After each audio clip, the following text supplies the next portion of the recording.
Bonjour, bonsoir. Tout dépend du moment où vous allez regarder cette émission.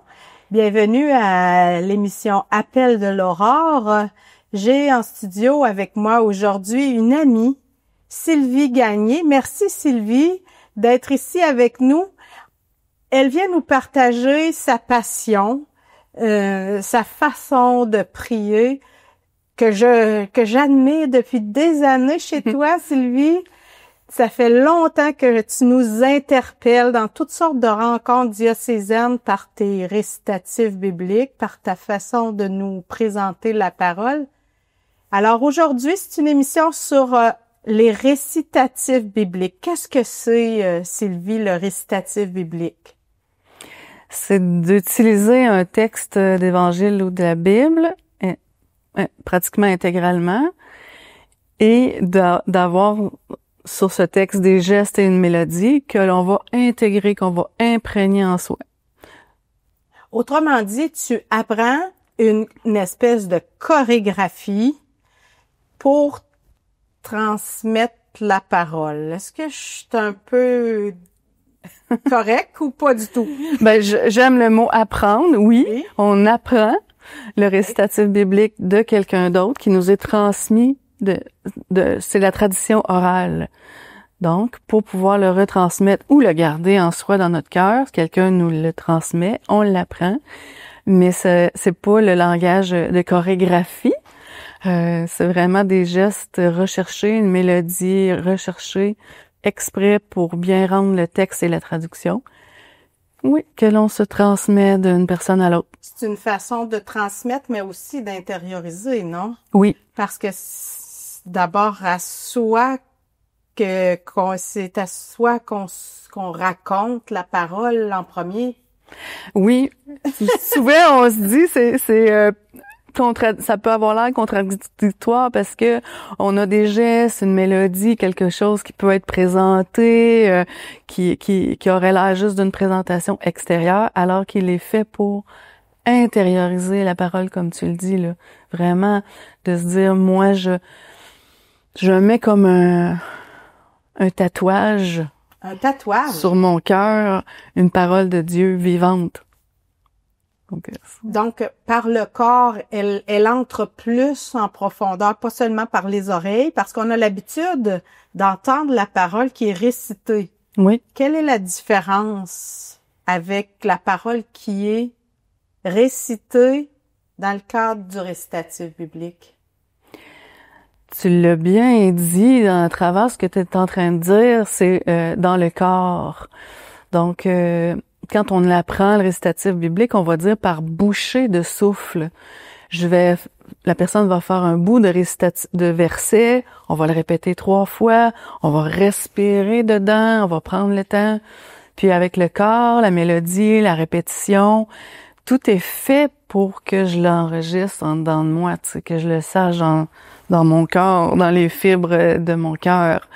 Donc la différence, ça part de tout le global, on va dire, de mon intelligence, de mon cœur, de mon corps, et pas seulement, oui, dans mes oreilles. Même du souffle, là, tu as parlé du souffle. Oui. C'est récent, cette technique-là, Sylvie, ça fait pas longtemps qu'on connaît ça, non? Ben peut-être que vu à travers l'historique dans le Québec, c'est récent, mais ça fait quand même un peu plus de 40 ans que le récitatif biblique est entré sur la terre canadienne telle qu'on le connaît aujourd'hui. Et puis depuis combien de temps ça existe dans l'histoire du christianisme, du catholicisme? Ben peut-être à peu près autant d'années. Mais d'abord, oui. Mais si je peux faire le saut vers l'historique, dans le sens qu'on est... Oui. Louise Bisson, qui est la pionnière fondatrice pour nous au Québec, elle était allée à l'Institut Marcel Jousse de Paris en France, donc il y avait déjà une belle souche de récitatifs bibliques qu'ils appelaient la rythmo-catéchèse à l'époque. Fait que on rythme la parole en se balançant, en bougeant. Oui, parce qu'il y a un mouvement de base là qui est un balancement. Pour ajuster, qui permet d'ajuster le souffle, j'imagine. Oui, puis c'est un peu la tradition orale de la communauté juive, les Juifs qui ont compris comment on faisait mécaniquement, c'est un drôle de mot, mais pour retenir par cœur les psaumes, les textes. Donc, le balancement, on voit parfois la communauté juive qui se balance de droite à gauche, d'avant en arrière, puis ça favorise la mémorisation, la mémoire. Peut-être on peut se souvenir quand on se berce, un enfant qui se berce en apprenant une chanson, elle va rentrer vite, là, c'est ça, se bercer, marcher. C'est l'idée qu'on est un bipède qui marche, qui se berce. Ça favorise la mémorisation.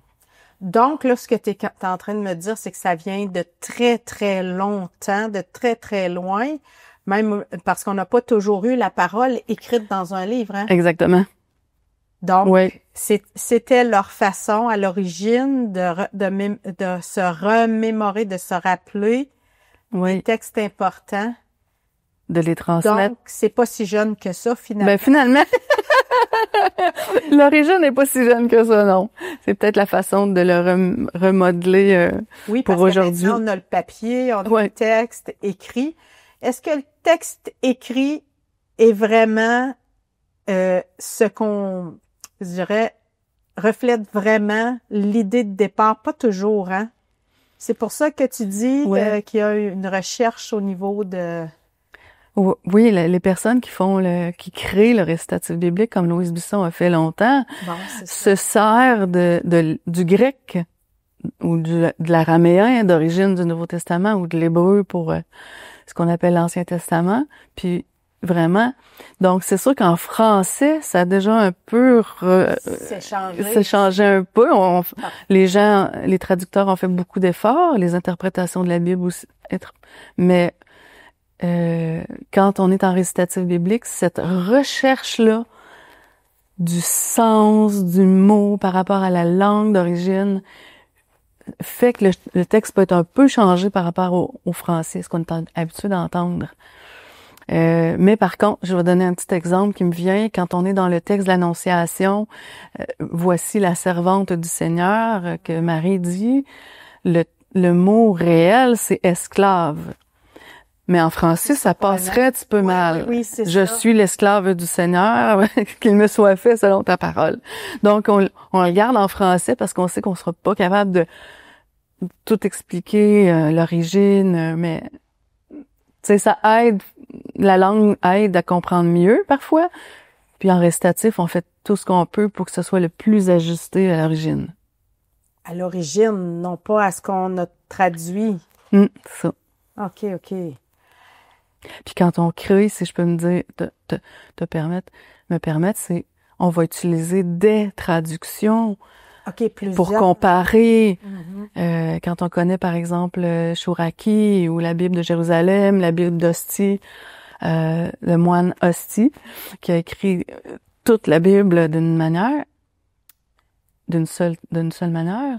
Donc, là, on peut comparer. Est-ce que oui, dans ce qu'on connaît, est-ce que c'est le bon geste pour ce bon mot-là? Parce que là, on en vient au récitatif comme tel. Il y a des gestes qui sont les mêmes dans plusieurs récitatifs bibliques parce qu'ils font référence à je dirais à un mot ou à un geste ou à une intention.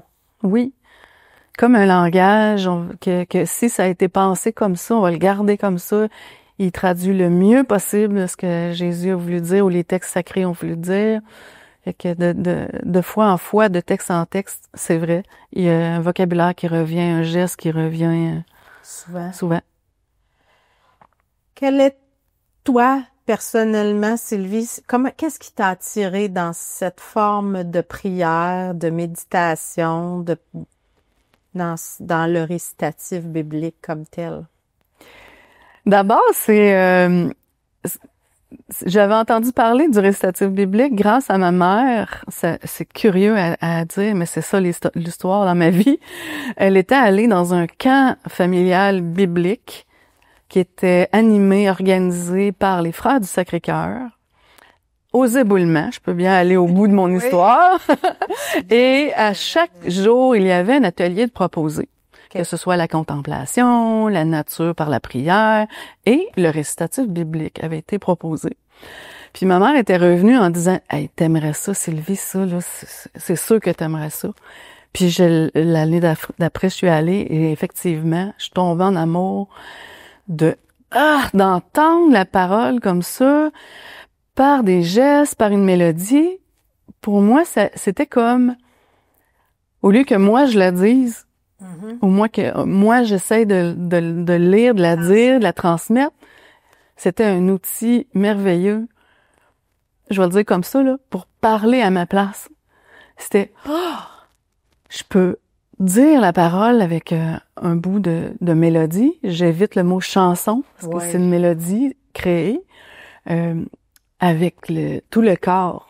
Fait que moi, de participer avec mon intelligence, mon cœur et mon corps à ce que je dise la parole, mieux que moi, je le ferais, parce que je suis toujours un peu timide à certains égards. Aïe, aïe, aïe. C'était, le coup de foudre, une révélation. Puis à ce point que j'ai dit, où est-ce que ça se donne, ça? Je peux-tu continuer? Comment je fais pour en apprendre d'autres textes? Et on m'avait dit, oui, les filles de Jésus à Trois-Rivières, ils ont fait venir Louise Bisson, tu pourrais aller en apprendre avec elle. Mais j'ai toujours gardé ce coup de foudre-là, tu sais. Mais c'est un peu paradoxal parce que tu dis, je suis une fille timide, pourtant, ça doit être très intimidant, non? De te lever devant une assemblée, de te mettre à bouger, pas dire danser, et raconter la parole, non? Oui, ça pourrait être intimidant si je me fixais là-dessus, si je disais, je présente quelque chose comme on va présenter un mime ou un spectacle. Et il y a toujours un petit trac quand même. Oui. Mais il y a l'effet de dire, c'est la parole du Seigneur, c'est le Seigneur qui parle. Oh, c'est beau. Comme on s'assoit et on dit c'est le Seigneur qui parle et j'écoute la parole de Dieu, mais ça fait que je passe par-dessus une certaine gêne du fait que je dis vas-y Seigneur, c'est ta parole. Ah, oui. Ça m'aide. Toi, c'est l'état dans lequel tu te sens quand tu interprètes. Es-tu plus proche? Le vocabulaire approprié. Je transmets ce que j'ai reçu, qui est passé dans ma vie, parce que là, je l'ai reçu, mais c'est pas du perroquet du tout, le récitatif. Faut que je l'aie intégré moi-même. Faut que je me sois posé des questions moi-même sur cet impact de la parole dans ma vie. C'est avec tout ça qu'on présente normalement un récitatif, là. Donc, quand tu dis que tu apprends un récitatif, ça se passe comment dans les faits? Tu dis un matin, là, ou tu vas à un cours? Ouais, je vais à une session, un atelier de récitatif. D'ailleurs des sessions encore, là. Quelquefois, il m'arrive de donner, un atelier, une journée, 1h30, de montrer à des groupes d'enfants ou d'adultes priants. Oui. On va beaucoup tenir compte du corps, donc de dire on respire, on s'assoit bien, on écoute. Le mot-clé, là, c'est vraiment l'écoute. Puis quand la personne fait le récitatif biblique la première fois, il y a un temps de silence et souvent dans les sessions, on a un journal de bord, on va aller écrire le mot, le geste qui m'a touché. Puis je le garde précieusement comme un cadeau, comme une perle précieuse, parce que c'est important dans ma vie. Pas que je vais-tu bien faire le geste à gauche, à droite, mais qu'est-ce que ça vient d'avoir dans ma vie comme impact. Après ça, évidemment, on se place debout pour refaire à nouveau, répéter avec la personne. Geste, phrase par phrase, on arrête, on a ce qu'on appelle l'arrêt sur geste. L'animatrice peut dire, on fait un arrêt sur un geste. On va le refaire, là, puis si vous voulez, on va arrêter à ce geste-là. Puis là, c'est une autre manière de l'intégrer personnellement. Ça va être aussi, comme on est en église, en groupe, on s'entraide les uns les autres, dépendamment de la grandeur du groupe, on va dire aussi, ben placez-vous donc 2 par 2, 3 par 3, puis essayez de le refaire, ce qui vient d'être... Non, on le fait ensemble. Okay. Parce que la tradition orale a besoin des autres pour se perpétuer, si on veut, tu sais. Puis de dire, ben c'est sûr qu'on a utilisé l'aide-mémoire, on appelle maintenant, même si c'est de la tradition orale, on le fait sur vidéo. Ah oui. Pour pouvoir y revenir. Mm-hmm. Donc, c'est des êtres vivants du monde qui nous l'apprennent, mais on va aller retourner voir la vidéo pour être certaine. Maintenant. On a cette technologie-là, on s'en sert. Oui, on s'en sert. Puis, il y a toujours ce que je compléterais en disant, dans une session, même si on n'a pas beaucoup de temps si c'est pas toute une journée, on va quand même tenir à avoir 3 volets. Oui. Le savoir, le savoir-faire et le savoir-être. Donc, on a pour notre intelligence, on va arrêter un bon moment en se disant, OK, c'est pour ça qu'on a souvent des biblistes dans nos sessions, des personnes réellement imprégnées de la parole en termes bibliques. Ouais. C'est ça. Comprendre le Puis là, oui, on va regarder le vocabulaire, le contexte, à qui ça s'adresse, ça ressemble à quoi dans le texte au complet.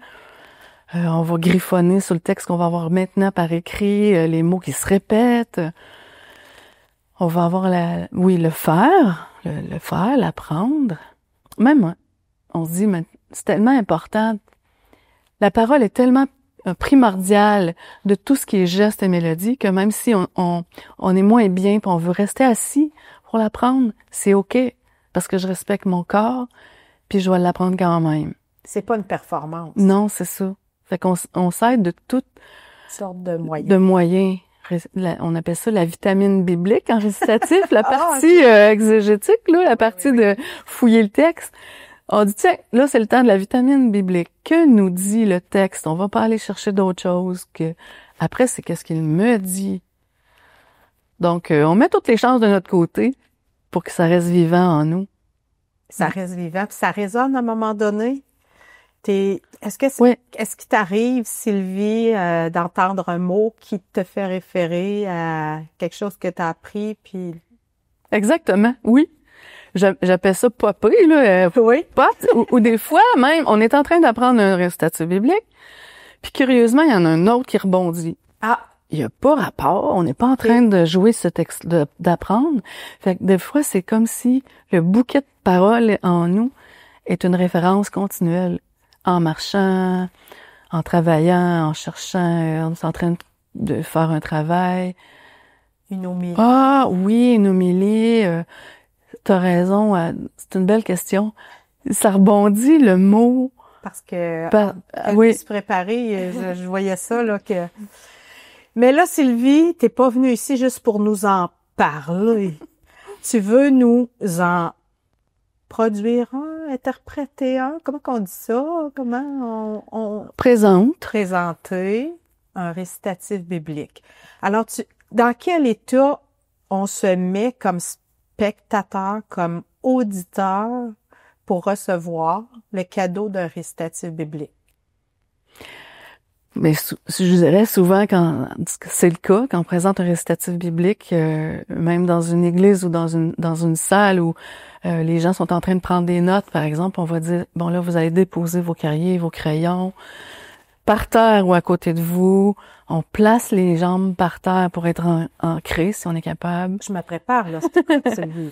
Et puis, juste de fermer ses yeux, respirer et se dire, préparons-nous à recevoir ce texte de l'Évangile.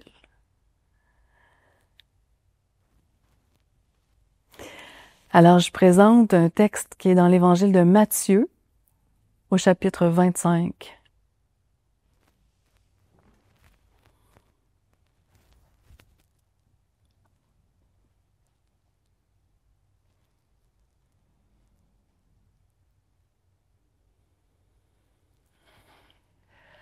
Venez les bénis de mon Père, héritez du royaume qui vous fut préparé. depuis la fondation du monde. Car j'ai eu faim et vous m'avez nourri. J'ai eu soif et vous m'avez désaltéré. J'étais étranger et vous m'avez recueilli. J'étais nu et vous m'avez vêtu.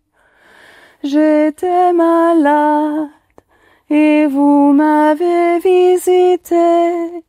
J'étais en prison et vous êtes venus vers moi. Alors leur répondront les justes en disant: Seigneur, quand avons-nous vu avoir faim et t'avons-nous nourri, ou avoir soif et t'avons-nous désaltéré? Quand avons-nous vu étranger et t'avons-nous recueilli, ou nu et t'avons-nous vêtu? Quand avons-nous vu malade ou en prison, et sommes-nous venus vers toi? Alors leur répondra le roi en disant: En vérité, je vous le dis, chaque fois que vous l'avez fait à l'un de ces plus petits de mes frères, c'est à moi que vous l'avez fait.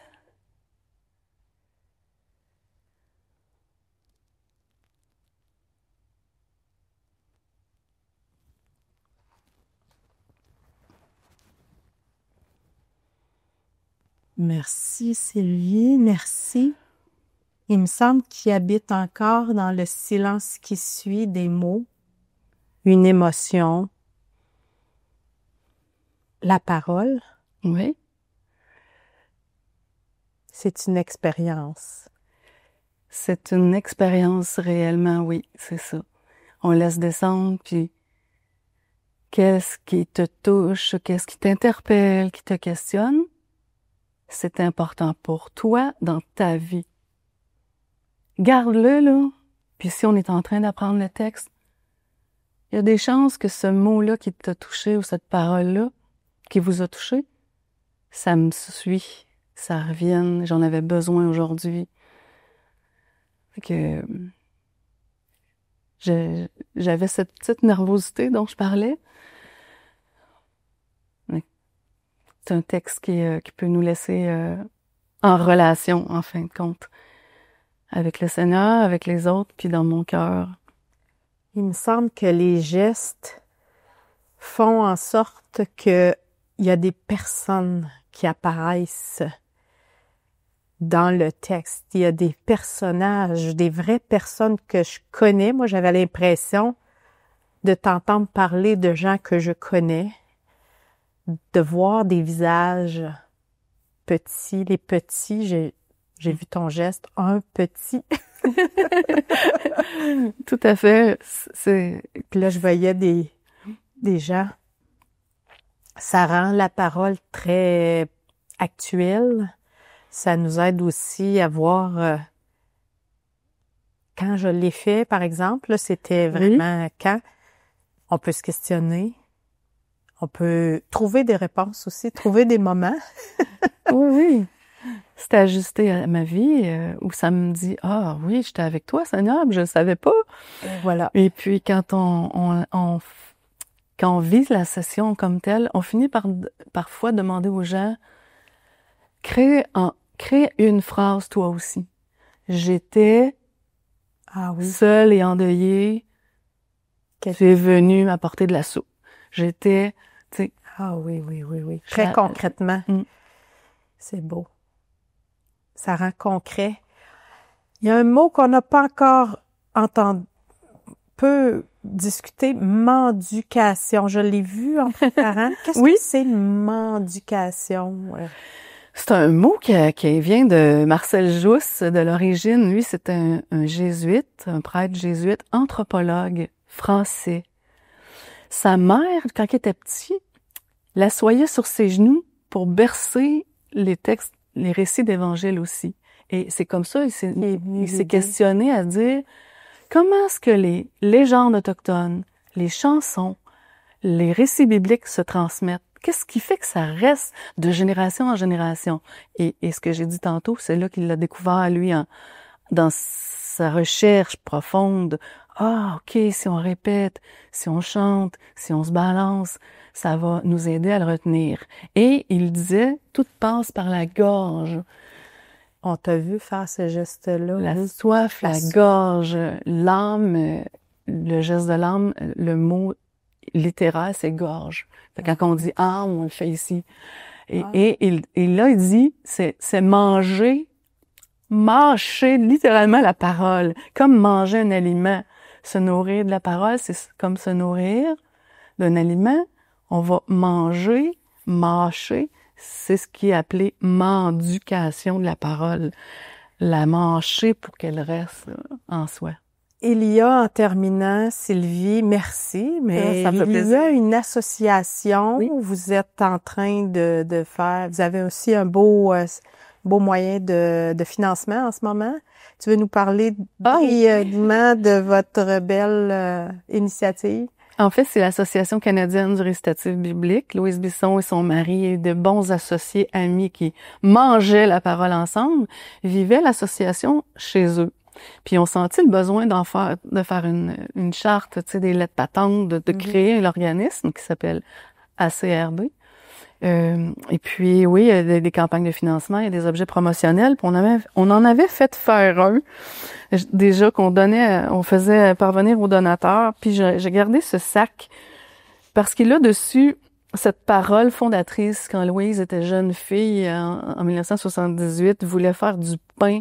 Puis finalement, elle avait eu la révélation que ce n'est pas de pain seul que vivra l'être humain, mais de toute parole qui sort de la bouche de Dieu. Sylvie, je t'arrête. C'est ça. C'est sur ces mots qu'on se laisse et qu'on se dit à la semaine prochaine. Merci. Merci beaucoup.